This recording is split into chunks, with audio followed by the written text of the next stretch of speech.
I don't know if this is the culminating video about conscious uncoupling or not, but it's feeling like it's kind of the last part of the story, maybe. While I continue to mourn the ever-changing relationship between Alli and me, there's also something else that has come up over this last 2 weeks of sickness. And that's been the realization that I'm not going to be in a committed relationship again anytime soon. I'm not meant to be. That was part of the gateway of Alli and my separation, was this period where I think both of us learning to really be there for ourselves, in purpose for ourselves, showing up for ourselves, and not using a relationship as a way to identify ourselves. You know, a lot of times we'll use a relationship with someone else as a form of identification, and so this thing that I am also mourning now, and maybe primarily mourning now, is committed relationships, and the fact that I'm not going to be in one. It's painful to face that I'm not going to be in one for, it feels like almost 2 years. And part of that is from some of my patterns, or my timings in the pattern app that I've talked about before, and just how long those last, and the kind of things I'm going to be facing. And I also know that I have to get totally secure and settled and defined in my purpose and who I am before I can have a really constructive, committed relationship again.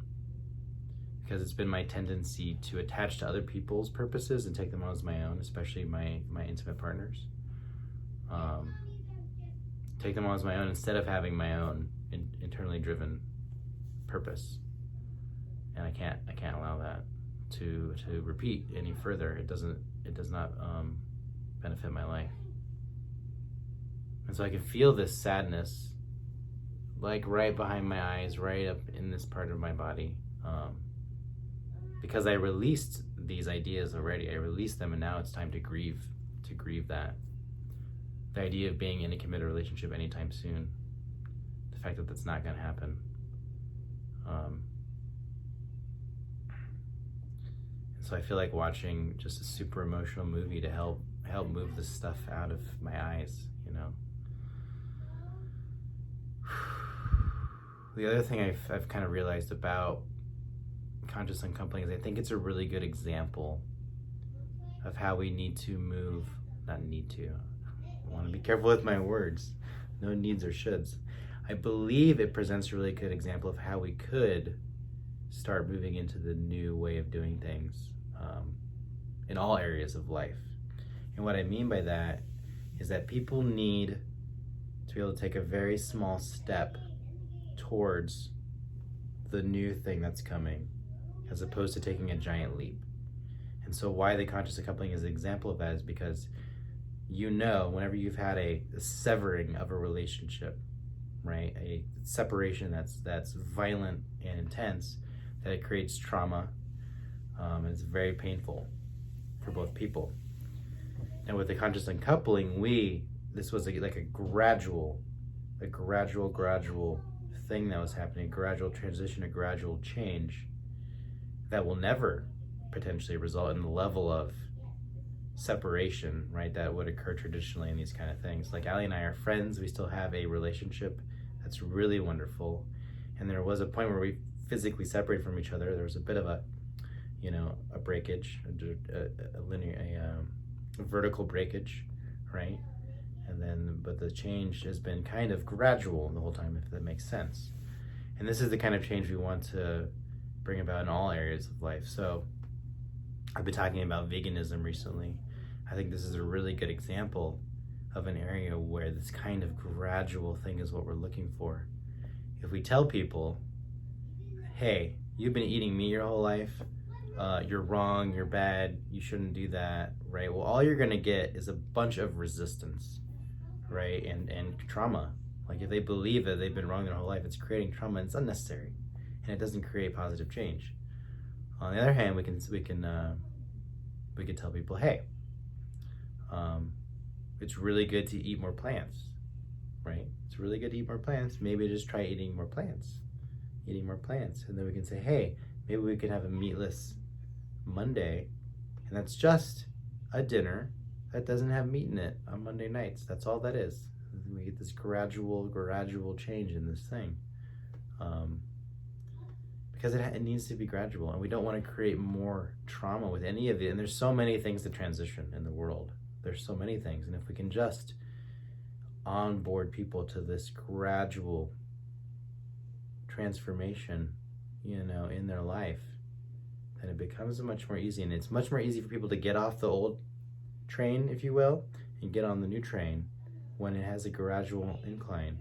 You want it to be easy, so you've got one thing that's gradually declining and one thing that's gradually inclining, and they can just hop off one onto the other. It's like jumping escalators, not that that's a graceful idea or that you should do it, but I think you get my idea here. So saying, hey, you need to become vegan tomorrow, even though you've eaten meat your whole life. Good luck. It doesn't make any sense, right? And let's say you could get 1,000 new vegans with that approach, right? Whoop-de-doo. Honestly, what if you got the majority of the world to do a meatless Monday? The impact and the difference between those two things, it's not even close. A worldwide meatless Monday, the impact that would have is so massive, unbelievably huge, compared to the number of people you could get to switch over to veganism is minuscule. It has basically no impact compared to the world doing a meatless Monday, right? And so which thing is better to go after? I'm not saying that you shouldn't be vegan at all. I'm not saying that there's anything wrong with that approach. If it calls to you, do what calls to you. But if you want to help people make this transition, having a hard line from one reality to the next is not easy. It's not an easy way to change.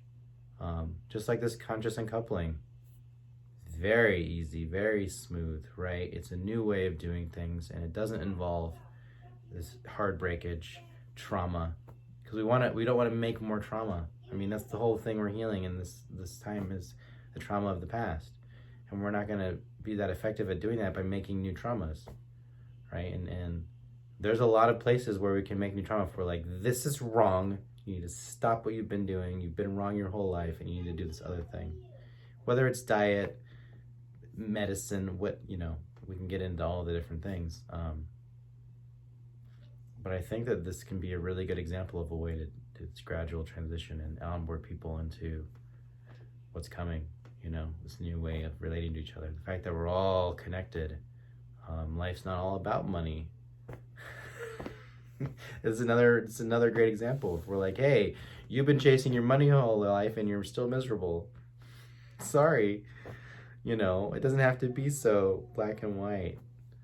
I think there's a more gradual way to do this, and I think that the experience that I've had with the conscious uncoupling is really informing me about a way that we could possibly do this. So, thanks for listening.